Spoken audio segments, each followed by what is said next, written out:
जिन पर सद्गुरु अपनी छाप लगा देते हैं उनको मौत के बाद यमदूतों के साथ नहीं जाना पड़ता। वह नाम की जो बख्शिश करते हैं उसे कोई नहीं छीन सकता।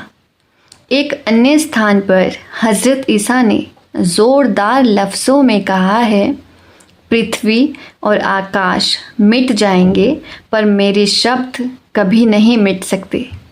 यानी यह ज़मीन और आसमान चाहे नाश हो जाएं, लेकिन मेरा दिया हुआ शब्द कभी व्यर्थ नहीं जा सकता। ऐसे सद्गुरु मृत्यु के समय सेवक को खुद लेने आते हैं और यमदूतों के साथ नहीं जाने देते। सद्गुरु हमारे सच्चे दोस्त और रक्षक हैं। सिर्फ इस दुनिया में ही नहीं, मौत के वक्त भी वह अपने नूरी स्वरूप में हमारी मदद और रखवाली करते हैं। दुनिया के सब रिश्ते नाशवान हैं। हमारे बहुत से रिश्तेदार, दोस्त, मित्र हमसे जीते जी ही अलग हो जाते हैं। आखिर में कोई किसी के साथ नहीं जाता, ना ही कोई किसी की मदद कर सकता है। लेकिन संत वे असली दोस्त हैं जो मौत के बाद भी हमारा साथ नहीं छोड़ते, बल्कि हमें यमदूतों के पंजों से भी छुड़ाते हैं। ऐसे सद्गुरुओं की शरण में आने के बाद हमारा धर्मराज का हिसाब किताब खत्म हो जाता है। बाइबल में हज़रत ईसा कहते हैं, धन्य है वे जो प्रभु का शब्द सुनते और संभालते हैं। आगे फिर कहते हैं, जो मेरा शब्द सुनता है और मेरे भेजने वाले पर विश्वास करता है, अनंत जीवन उसका है। उसे दंड की आज्ञा नहीं होगी। वह मृत्यु को पार कर जीवन में प्रवेश कर चुका है। अर्थात जिनको मैं उस शब्द से जोड़ देता हूँ, वे मौत के पंजे से हमेशा के लिए छूटकर अनंत जीवन प्राप्त कर लेते हैं। ऐसे संत दुर्लभ हैं, लेकिन वे संसार में हमेशा मौजूद रहते हैं। वे हर एक युग में सच्चे जिज्ञासुओं को शब्द या नाम का रास्ता बताने के लिए आते हैं। गुरु नानक साहिब फरमाते हैं, जुग जुग संत भले प्रभ तेरे। यह नहीं कि पूर्ण महात्मा किसी खास समय या काल में ही आते हैं, या वे किसी खास कौम या खास मुल्क से बंधे हुए होते हैं। हर एक युग में महात्मा होते आए हैं और वे किसी भी कौम, मज़हब या मुल्क में आ सकते हैं। दुनिया में एक समय में एक से अधिक महात्मा भी हो सकते हैं।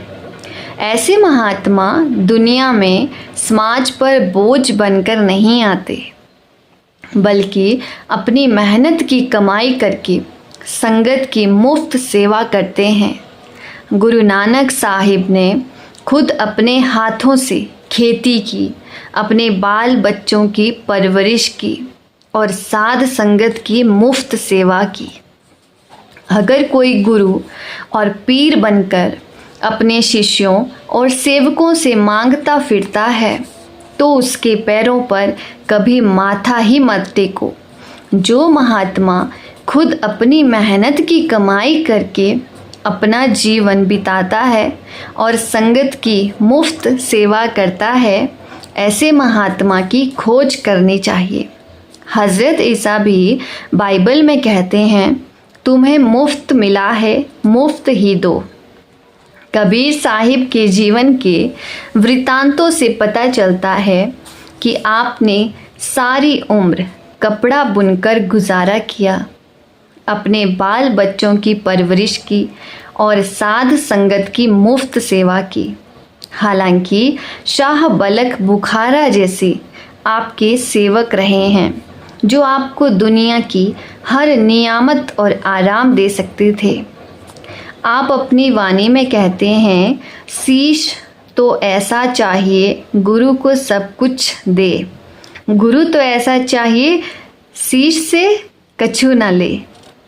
संत महात्मा हमारा रुपया पैसा दुनिया के फ़ायदे में लगा देते हैं ताकि हमारी कमाई नेक और सफल हो सके और हमारे मन से पैसे का मोह या प्यार निकल सके, लेकिन अपने लिए कभी किसी के आगे हाथ नहीं फैलाते। महात्मा रविदास ने सारी उम्र जूतियां गांठ कर गुजारा किया। हालांकि राजा पीपा जो एक क्षत्रिय राजा था, आपका सेवक था, और मीराबाई भी जो मेवाड़ की रानी थी, आपकी शिष्य थी। मीराबाई के जीवन वृतांत में आता है कि उसे बिरादरी वालों ने ताने सुनाए कि तू तो महलों में रानी बनी बैठी है और तेरा गुरु जूतियां गांठने का काम करता है। सेवकों के लिए अपने गुरु के बारे में ताना सुनना बड़ा मुश्किल होता है। उसने एक कीमती हीरा लेकर रविदास जी के पास जाकर अर्ज की कि हे गुरुदेव, लोग मुझे ताने सुनाते हैं, आप इस हीरे को बेचकर अपने लिए एक अच्छा मकान बनवाकर इज्जत की ज़िंदगी बसर करें। लेकिन महात्मा रविदास ने समझाया कि बेटी, मुझे जो कुछ मिला है वह इन जूतियों के गांठने और इस कुंड के पानी से मिला है। मुझे इस हीरे की कोई ज़रूरत नहीं। महात्मा खुद मिसाल बनकर दिखाते हैं कि किस तरह दुनिया में रहते हुए, दुनिया के काम काज करते हुए मालिक की भक्ति करनी है। वह यह नहीं कहते कि घर बार छोड़कर जंगलों पहाड़ों की ओर चले जाओ और सन्यास आदि धारण कर लो। जंगलों पहाड़ों में जाकर हमारे अंदर मालिक से मिलने का कोई ज़्यादा शौक़ और प्यार पैदा नहीं हो जाता, क्योंकि वही इच्छाएं, वही तृष्णाएं हमारे अंदर वहाँ भी दबी रह जाती हैं।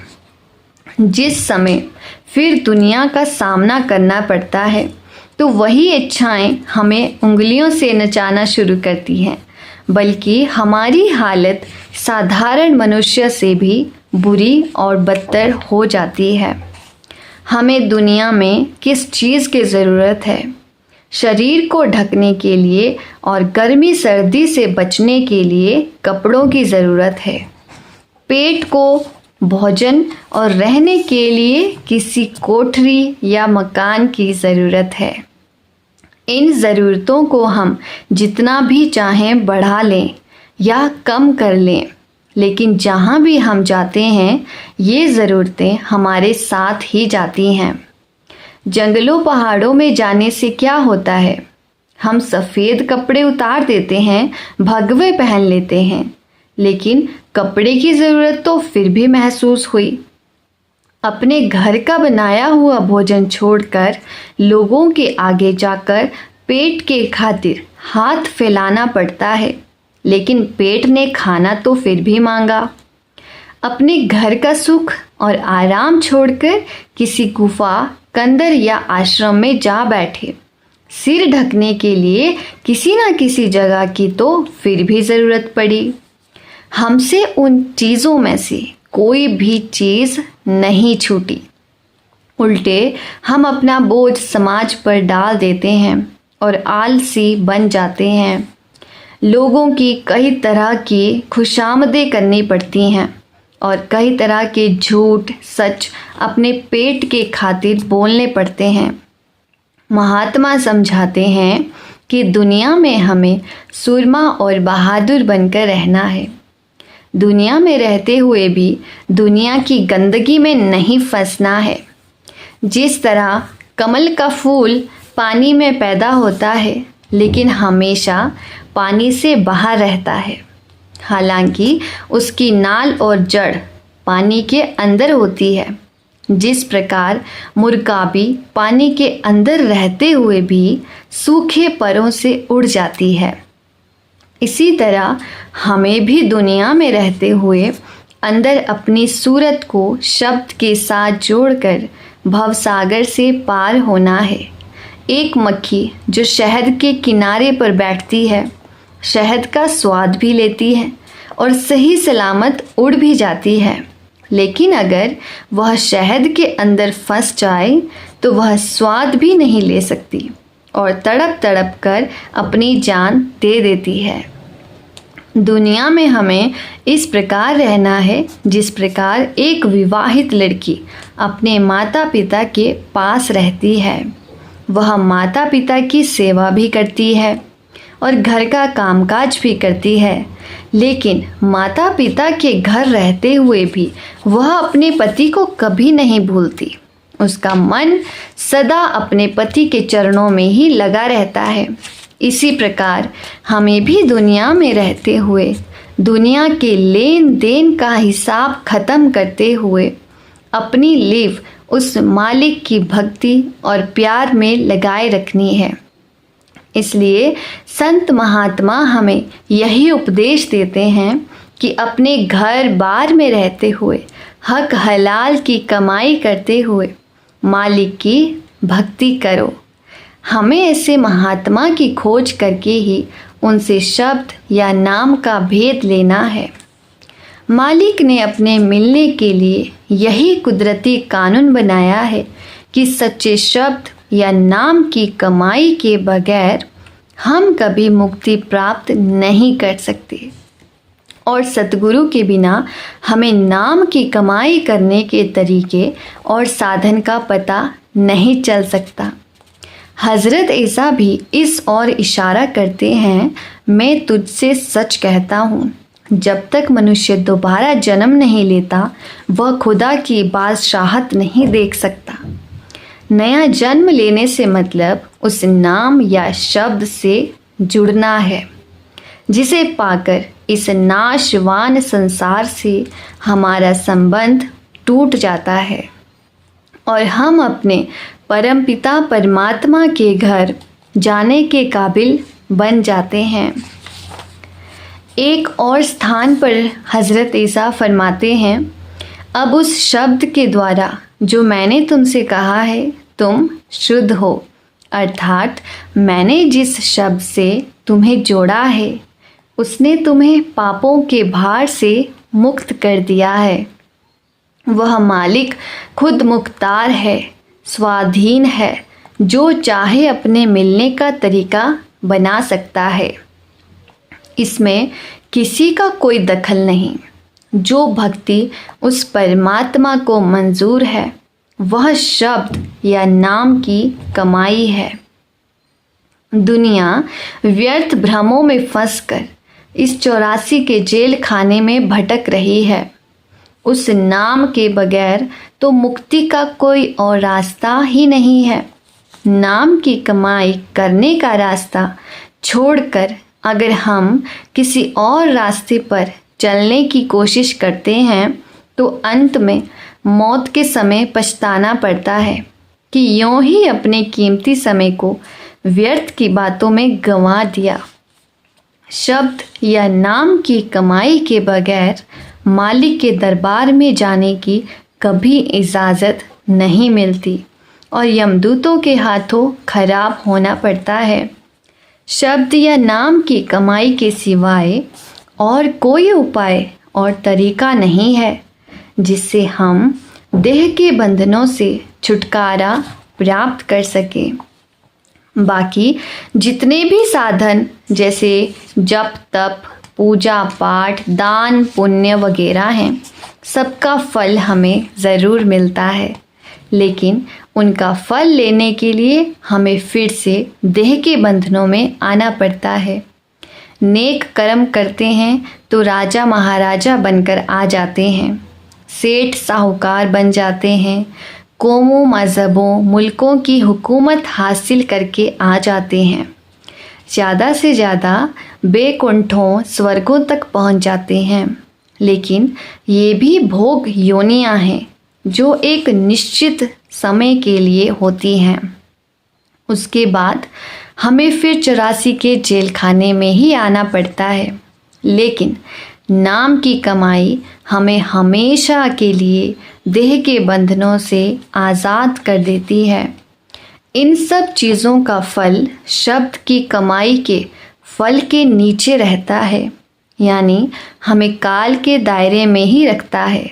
शब्द की कमाई का फल सबसे ऊंचा है। वह हमें काल के दायरे से पार ले जाता है, क्योंकि वही चीज़ हमें मन और माया के दायरे से पार ले जा सकती है जो मन और माया के दायरे के पार से आती हो। वह शब्द सचखंड से उठता है। काल की सीमा ब्रह्म और त्रिलोकी तक है, इसलिए हम शब्द को पकड़कर काल की हद से पार चले जाते हैं। हमने अच्छी तरह ठोक बजाकर देख लिया है कि कोई भी चीज़ नाम भक्ति की बराबरी नहीं कर सकती। हमारी आत्मा तोते के समान है और यह शरीर एक पिंजरे के समान है। जिस प्रकार तोता पिंजरे से प्यार करके तरह तरह की बोलियां बोलता है, उसी तरह हमारी आत्मा भी इस शरीर से प्यार लगाए बैठी है। कभी उसके अंदर बैठकर रोती है, कभी हंसती है, कभी सुख और कभी दुख महसूस करती है। अगर हमारी आत्मा इस देह के प्यार को छोड़ दे और इसके अंदर परमात्मा ने जो सच का चोगा रखा है उसको चुगना और उस शब्द रूपी अमृत को पीना शुरू कर दे, तो यह हमेशा के लिए इस देह के बंधनों से आज़ाद हो जाए।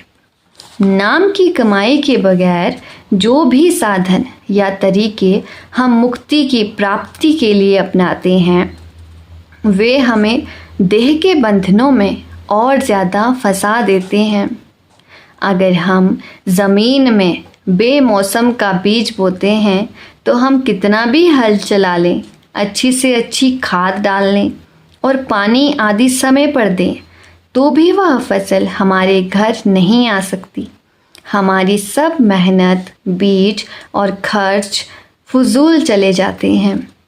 इसी तरह कलयुग में मुक्ति प्राप्त करने का असली तरीका शब्द या नाम की कमाई है, जिसके बारे में हमें सिर्फ पूरे गुरु से ही पूरी जानकारी प्राप्त हो सकती है। कलयुग में अगर कोई ऊंचे से ऊंचा, श्रेष्ठ से श्रेष्ठ कर्म है तो वह सिर्फ और सिर्फ नाम की कमाई है। इस बात को गुरु अमरदास साहिब और भी अच्छी तरह समझाते हैं। इस जुग का धर्म पढ़ो तुम भाई, पूरे गुर सब सोझी पाई, ऐथे अगे हर नाम सखाई। 4 युग एक दूसरे के बाद चक्कर लगा रहे हैं। हर एक युग में हमारे जीवन के हालात बिल्कुल अलग अलग होते हैं। सतयुग में हमारी उम्र बहुत लंबी थी, हमारा स्वास्थ्य भी अच्छा था और हमारा ख्याल भी दुनिया में इतना फैला हुआ नहीं था। मामूली से यत्न से हमारा ख्याल मालिक की भक्ति की ओर लग जाता था। जैसे जैसे युग पलटते गए, उम्र छोटी होती गई, स्वास्थ्य कमज़ोर होता गया और ख्याल भी दुनिया में पूरी तरह फैल गया। जो साधन हमें सद्गुरु में काम देते थे, वे अब कलयुग में काम नहीं दे सकते। कलयुग में तो कोई भाग्यशाली इंसान ही 70 या 80 साल गुजार कर जाता है।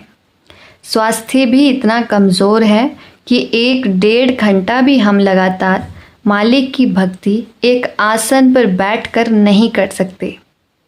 और ख्याल भी इतना फैला हुआ है कि 5 मिनट के लिए भी हम किसी विषय पर पूरी एकाग्रता के साथ विचार नहीं कर सकते। गुरु साहिब समझाते हैं कि अगर हम कलयुग में आकर ज़िंदगी के 4 दिन भी सुख और शांति से गुजारना चाहते हैं और वापस जाकर परमात्मा से भी मिलना चाहते हैं, तो सिर्फ और सिर्फ नाम की कमाई का ही रास्ता है। कलयुग में आकर तो महात्माओं ने बड़ा खोल कर नाम का प्रचार किया है। इसीलिए बाबा जी हमेशा सत्संग में कहते रहते हैं कि भजन सिमरन करो, भजन सिमरन करो। तो यही एक वो रास्ता है जिसके थ्रू हम उस परमात्मा की प्राप्ति कर सकते हैं, उस परमात्मा को पा सकते हैं। वरना इस कलयुगी जीवन में जीना बहुत मुश्किल है। उस परमात्मा के लिए अगर हम 2 वक्त 2 मिनट 3 मिनट 5 मिनट का भी समय अगर निकालते हैं तो वो हमारी कमाई में गिना जाता है। राधा स्वामी जी।